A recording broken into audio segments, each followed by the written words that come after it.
Welcome to the Monday edition of FreightWaves Now. I'm Emily Zink. It's a rainy day here in Chattanooga, and a lot of the nation is experiencing the same thing. With your full weather forecast now is Nick Austin.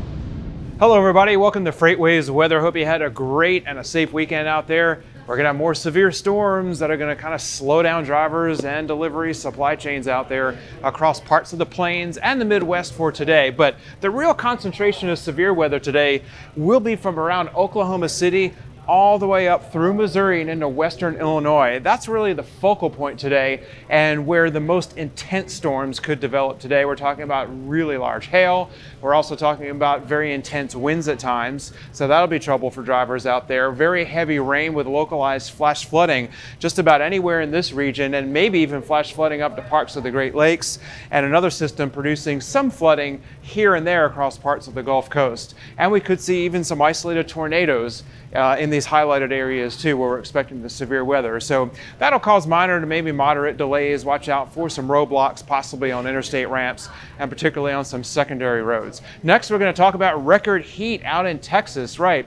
Not necessarily causing a lot of trouble with trucks or with a lot of drivers out there, but the message here is you want to spend as little time outside of your truck as you possibly can, particularly in western and central Texas, from San Angelo over and around Midland, Odessa, and the Fort Stockton areas. Temperatures will be 15 and maybe even 20 degrees above zero, topping out between 108 and 115 degrees, the actual high temperatures. Yes, it's pretty much a dry heat, but it's still way, way hotter than it even normally would be for this time of the year. And there have already been some record highs in that part of the Lone Star State over the weekend.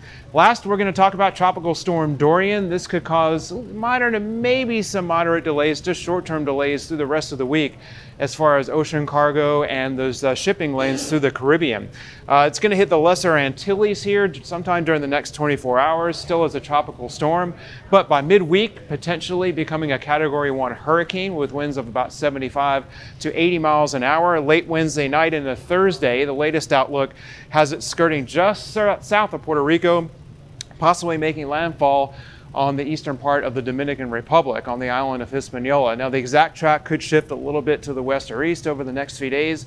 We're keeping a very close eye on this, not only because of shipping lanes, where there could be, as I mentioned, short-term delays off and on through the week, but there also could be some delays as far as there are a few oil, not necessarily production places, but at least some oil refineries that are still in just a couple of spots here in those parts of the Caribbean. So we'll be watching Dorian through the rest of the week, and I hope you'll stay tuned for those updates.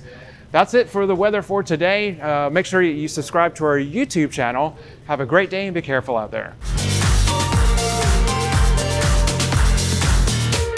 Hey everyone, and welcome to the AT&T Business Carrier Update. Let's get started. Hope everybody had a good weekend. I've got the outbound tender volume picked up right here on this chart. And what we're looking at is a seasonality view. I think most of you that have been watching FreightWaves Now for a while know exactly what this is. Up here is 2019 volumes, which continue to be elevated over 2018 down here in the orange line. Unfortunately though, for a lot of the carriers out there, it's really not had a big impact to rates or capacity. So if we go to the next chart, we're going to have the outbound tender rejection index for the United States. And we can see that it's starting to pick back up. And it actually picked up a little bit sooner than we would expect for this time of year. We always see a little bit of a pickup leading into Labor Day, and a lot of that is happening right here. But it's happened a little bit sooner, and we think that's because of these increasing volumes. So capacity has started to tighten somewhat, just not to the extent that we really expect it to. The further we go in the week, we really expect it to pick back up. We do see a little bit of a flattening, and we do think that that'll spike towards the end of the week as we reach the holiday. Now, one of the reasons that we are seeing this diminished tender rejection rate, if we look at the supply and the market, and this right here is the latest data set that we've added into SONAR.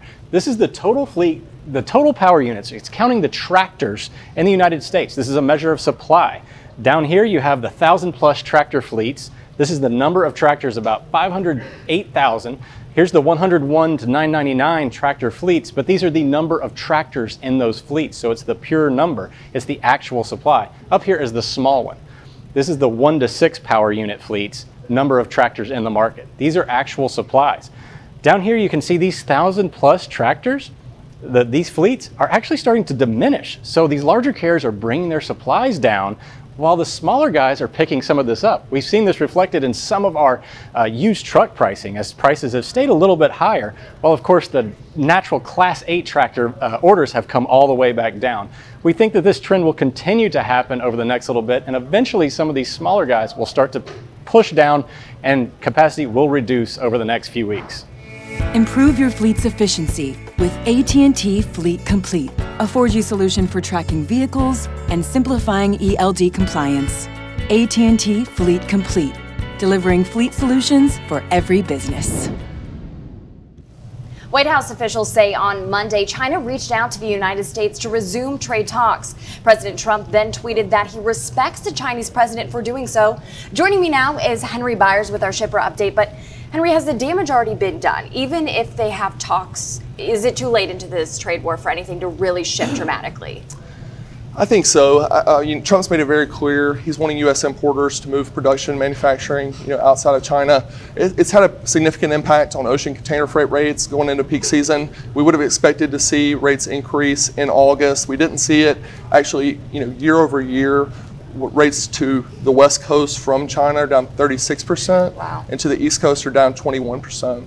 So things really aren't going to shift dramatically. Even if these talks go well and they have great negotiations, great talks, things won't change overnight. They won't change overnight, especially when you're looking at U.S. importers trying to make decisions, for their business, the best decisions about where should I have production, manufacturing, or I'm not going to receive these tariffs. My bottom line's not going to be impacted. And that's why I wanted to really take a look at the countries of origin for U.S. imports and how those have changed as a result of the trade war. So obviously when we look at China, we're seeing 17% down year over year. So these are the amount of import shipments coming into the U.S. and, like I said, the countries of origin that they're coming from.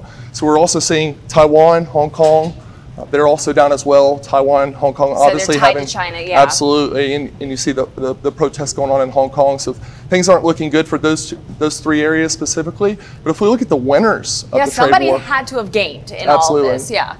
So we're seeing a lot of the other Southeast Asian, East Asian countries picking up volume. We're seeing South Korea, Vietnam's obviously a big winner in this, 38%. And then we're seeing some places you may not expect. Italy picking up some volume, then India, so U.S. importers are finding, places to, move their production and sourcing to prevent, any tariff effects on their business. But it's what we're seeing year over year. I guess my question is, a lot of this volume was coming into the ports of LA and Long Beach. Now is it shifted to where it's going? Is it going to the Port of Savannah, places up by Seattle area? Where is this all going now? It's a great question. It definitely has had an impact on service routings and U.S. importers making routing decisions. So LAX is losing a bit of the market share, and under these circumstances, you are seeing ports like Savannah in New York, New Jersey picking up significant volumes because of these shifts in production. Because if you think about the transit time and how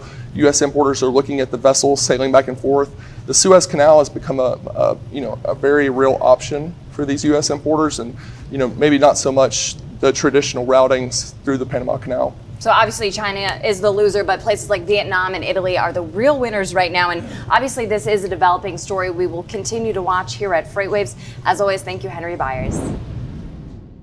Kevin Hill joins me now with the broker update, and we're talking about carrier sourcing strategies. Talk about this report you guys did a while back on FreightWaves.com. Yeah, we did it with Michigan State University, Dr. Jason Miller, and it's a prediction model for what carriers source at least 70% of their freight directly from shippers, right? And there's some criteria that we use: location where the carrier is located, equipment type, length of hauls that they normally do, are they local, regional, what have you, and also fleet size. So we have these broken down in our report, and when you combine all those together, you get a really good prediction model of whether or not a carrier sources at least 70% of their freight from shippers. This is, very interesting with the odds. Almost feels like some kind of Vegas odds we're looking at here. It is, college football started, so let's talk about betting odds, there right? We go. It's always fun. So when we're talking about, you were talking about kind of broken into region, also talking fleet size too. So we have the region and then fleet size here. Yeah. So you were saying the numbers closest to 1 is 50-50 chance, right? 50-50 chance, Okay. yeah. So it's a nice parlay card. You Yeah, can look it at is. different regions and things like that. So 1 to 1 is 50-50. Under 1 is less than a 50-50 shot. Now anything over 1 is read, like New England here, is 4 times more likely to source at least 70% of their freight from, or directly from shippers, and that's because the spot market in New England's pretty weak, right? If we come back over here to East, South, Central, it's about 3 times less likely, right? So it's about 1.5 that they would source at least 70% of their freight directly from shippers, and it's kind of a weird statistical thing said to repeat. But that's because the South has a very healthy spot market. If I'm a You broker, don't have to depend if on I'm it. a broker, what do I do with this information? How do I utilize this? This is how you visualize, you know, when you're a carrier salesperson, whenever you're selling a load to a carrier, you have to think, you know, what's the probability of these guys being mostly contract or mostly spot, or looking for backhauls, you know, depending on the size of the fleet, where they're located, the kind of equipment they run. If you look here at teams, right, they're 3 times more likely than any other carriers to source most of their freight directly from shippers. So it gives you that kind of mental outlook and strategy. And basically, if you'd like a card just like this, you can email me at khill, so that's Khill at freightwaves.com, and I'll email you back with that. You can print it out, put it on your desk, and it's a pretty good reference material as you're making calls to carriers. Great little cheat sheet, as always. Thanks, Kevin Hill. Of course, you are watching on YouTube, so hit subscribe. Make sure you also like us on Facebook, Twitter, and Instagram. We hope you have a great Monday.